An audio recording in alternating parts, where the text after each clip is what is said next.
6월 7일 장 마감 시간 발표하겠습니다. 코스피는 2700선 마감했고 1.23% 상승 마감했습니다. 개인은 4천억 정도 매도, 외국인은 2천억 정도 매도, 기관은 1,900억 정도 매수했습니다. 코스닥은 866선 마감했고 1.81% 상승 마감했습니다. 개인은 3천억 정도 매도했고 외국인은 3,200억 정도 매수, 기관은 370억 정도 매도했습니다. 나스닥은 17,000선 마감했고 약보합 마감했습니다. 그리고 S&P 500은 5,350선 마감했고 약보합 마감했습니다. 원달러 환율 같은 경우 1,366원 마감했고요. 원 엔화 환율은 880원 마감했습니다.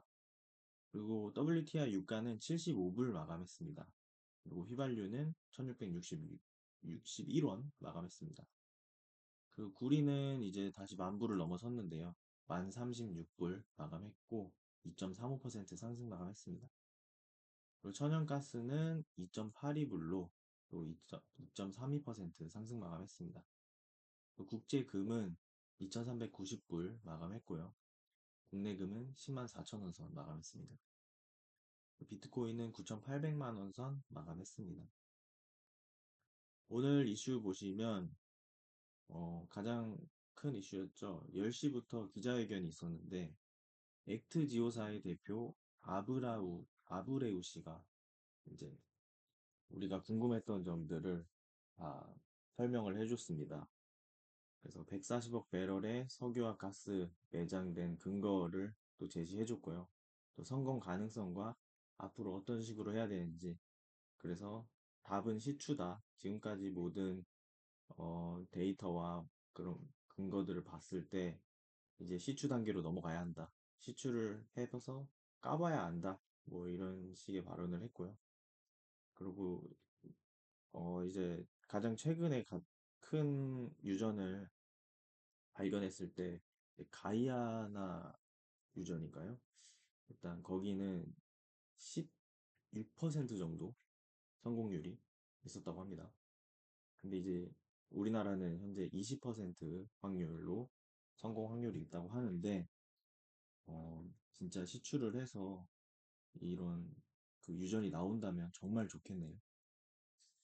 다음으로 보시면 젠슨 황 등 엔비디아 경영진 주식 수조 원 매도 전망이 나왔다고 합니다. 젠슨 황이 이제 최대 7억 3,500만 달러, 우리 돈 1조 원이 넘는 주식을 매도할 것으로 보인다고 외신이 전했는데요. 내년 3월까지 엔비디아 주식이 최대 60만 주를 매도하는 사전거래 계획이 채택됐습니다. 젠슨 황이 이제 이 내용에 대해 언급을 해달라 했는데 언급을 거부했다고 하네요. 아무래도 이제 엔비디아 주식이 많이 오르기도 했고, 이제 경영진과 이 CEO가 매도를 한다는 거는 약간 투자 심리가 약간 흔들릴 수도 있는 상황인 것 같습니다. 근데 하지만 그 시가총액이 4천조이기 때문에 1조 원 정도 매도한다고 그렇게 큰 영향은 없을 것으로 보입니다. 하지만 이제 투심에 영향이 좀 있지 않을까 하는 마음입니다.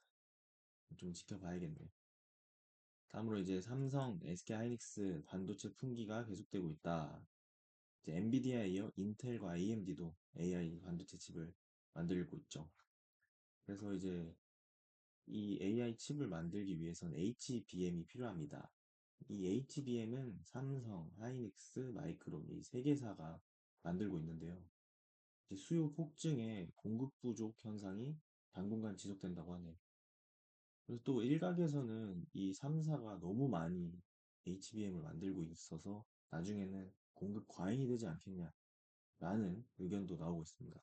하지만 단기적으로 현재 부족해서 못 만들고 있기 때문에 하이닉스나 뭐 삼성 마이크론 계속해서 지켜봐야 될 것 같습니다. 다음으로는 이제 최근에 전기차 배터리 관련주들 좀 움직이고 있죠. 전기차 캐즘에도 수입 전기차 판매 증가세다. 테슬라 판매량 1위. 전기차 시장이 캐즘으로 국내 브랜드 수요는 떨어졌지만 수입차 시장은 테슬라를 필두로 성장세가 이어지고 있다고 하네요. 전기차 시장이 이제 본격적으로 활성화되기 전에 약간 둔화되는 걸 캐즘이라고 하는데 이제 국내 브랜드 수요가 떨어져서 요즘 하이브리드로 전향을 했죠. 국내 브랜드들은. 근데 이제 수입차 시장은 테슬라를 필두로 전기차 판매가 성장하고 있다라는 내용인 것 같습니다.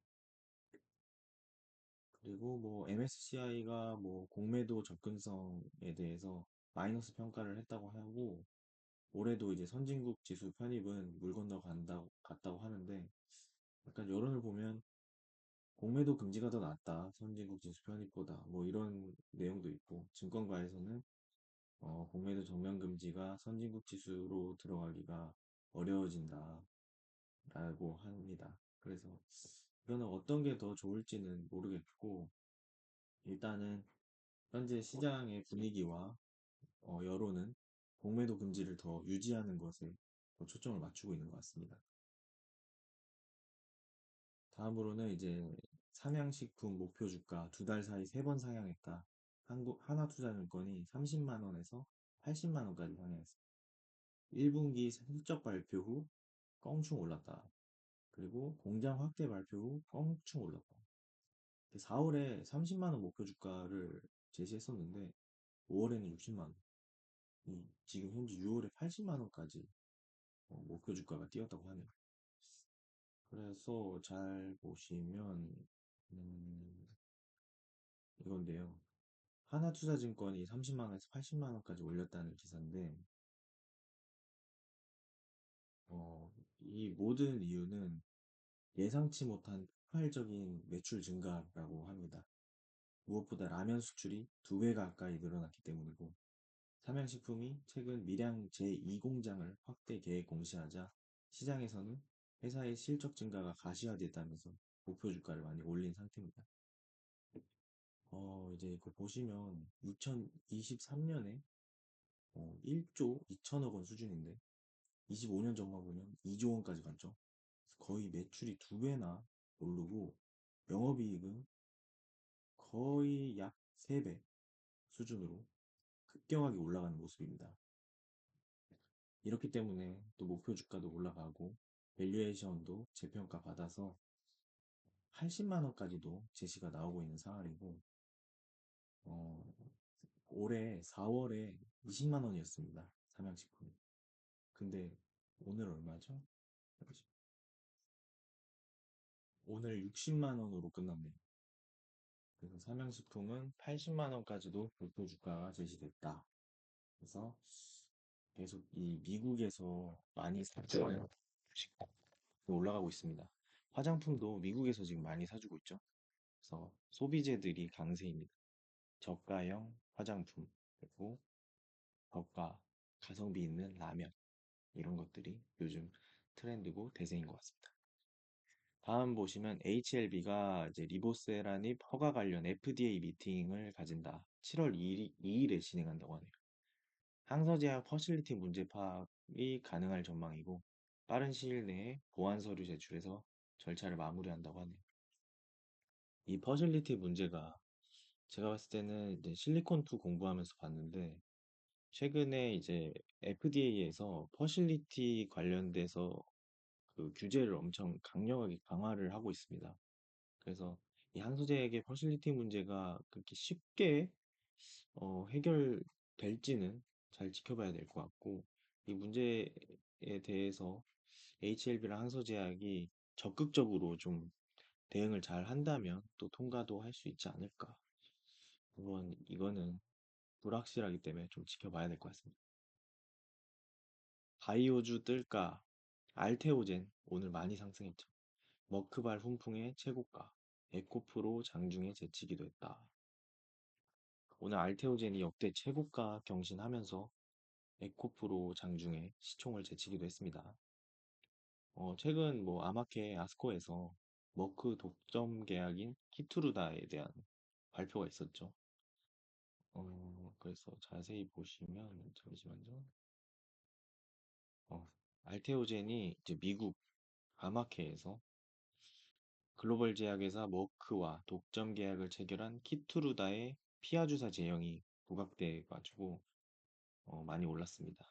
키투르다는 이제 블록버스터 면역 항암제인데요. 음,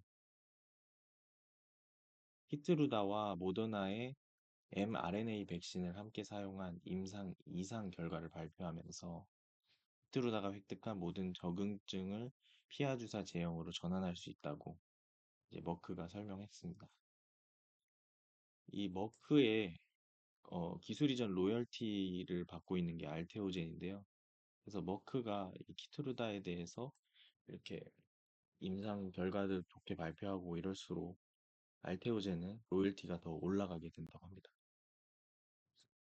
그래서 이제 유안타 증권에서 말했는데 키투르다는 지난해 기준 250억 달러 매출로 글로벌 매출 1위 품목이다. 올해도 가파른 성장을 지속할 전망이다. 그리고 현재 키트루다 피아주사 제형은 임상 3상을 진행하고 있으며 올해 2분기 중 임상을 완료할 예정이다. 그래서 뭐 올해 2분기 중 임상 완료까지 되면은 좀 더 내러티브가 더 넘버로 바뀔 수 있는, 그래서 뭐 좋은 모멘텀인 것 같습니다. 다음으로 보시면 EU 중국산 전기차 관세 폭탄에 에코프로머티 상한가 마감. 이제 EU가 다음 달 4일 중국산 전기차에 고율 관세를 부과한다는 소식에 반사이익이 기대되는 전기차 배터리 이런 관련주들이 강세를 보이고 있습니다. 원래 이제 10% 정도 관세를 부과했었는데 19%까지 고율 관세를 매기겠다고 해서 그동안 많이 내렸던 이 배터리 관련주들 지금 바닥을 잡고 올라가는 모습이 나오고 있습니다. 그래서 이제 증권가에서는 2차 전지 업황 개선의 시기가 다가오고 있다면 이제 관련주에 대한 기대치를 높이고 있고요. 이제 하반기에는 반등을 모색할 것이라는 분석에 힘이 실리고 있다고 합니다. 그래서 이제 올 2분기 늦으면 3분기에는 저점을 형성한 후 반등할 것으로 기대된다고 하네요. 이렇게 이제 이슈들이 있었고 오늘 시장을 한번 보겠습니다. 지금까지 시장은 좀 대왕고래 그 테마주라 하나요? 이제 그 석유 가스 관련주들이 수급을 빨아먹으면서 전체 시장의 분위기가 매우 쏠린 현상이 나타났는데 오늘은 이제 그 관련주들이 많이 내려가면서 식품 관련주 그리고 화장품주 그리고 2차 전지 그리고 알테오젠들이 이제 수급이 골고루 가면서 많이 상승을 나왔습니다. 그리고 코스피랑 코스닥도 큰 폭으로 1% 중후반대 큰 상승 나왔고요. 그래서 오늘 특이한 점은 이제 SK 하이닉스가 좀 큰 폭으로 상승했습니다. 7% 정도 상승했는데요. 이거는 이제 엔비디아가 역사상 최고가를 찍으면서 애플 시총을 제끼기도 했었죠. 이제 그런 영향이 엔비디아가 잘 나가면 하이닉스는 당연히 잘 나간다라고 보시면 될 것 같고 하이닉스가 7% 올랐는데 삼성전자가 오히려 약보합으로 내려서 마감했다. 이거는 좀 의미가 있는 것 같습니다. 이제 기관들이 잘 안 사주는 것 같고요. 이제 수급이 삼성전자에게 가기보다는 하이닉스 또는 뭐 전공정들 반도체 주들한테 가거나 차라리 2차 전지 에코프로비엠, 에코프로머티 뭐 골고루 퍼지는 모습입니다. 그러니까 그만큼 현재 시장은 뭔가 실적이 바탕이 되는 주식들에게는 좀 후하게 수급이 가는 느낌이고 또 오히려 바닥을 치고 이제 올라오려는 그 종목들한테도 좀 수급이 후하게 들어가는 모습입니다. 그래서 현재 이제 시장에서는 실적이 잘 나오는지 또 앞으로 또 더욱더 그런 넘버가 잘 나올 수 있고 내러티브도 있는지 그런 주식들을 잘 골라야 될 것 같습니다. 그래서 이제 뉴욕 증시 정리하고 마무리하도록 하겠습니다. 뉴욕 증시는 이제 어제 ECB죠. 유럽 중앙은행의 금리 인하에도 불구하고 하락 마감했습니다.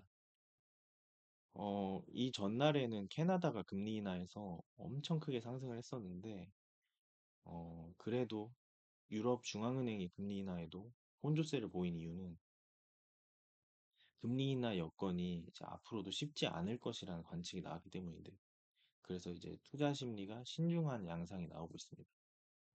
이제 유럽의 중앙은행 총재인 리가르드 총재는 기자회견에서 금리 인하 시점과 여정의 속도는 불확실하다며 디스인플레이션의 경로를 확신하려면 더 많은 데이터가 필요하다며 매파적인 금리 인하를 단행했습니다.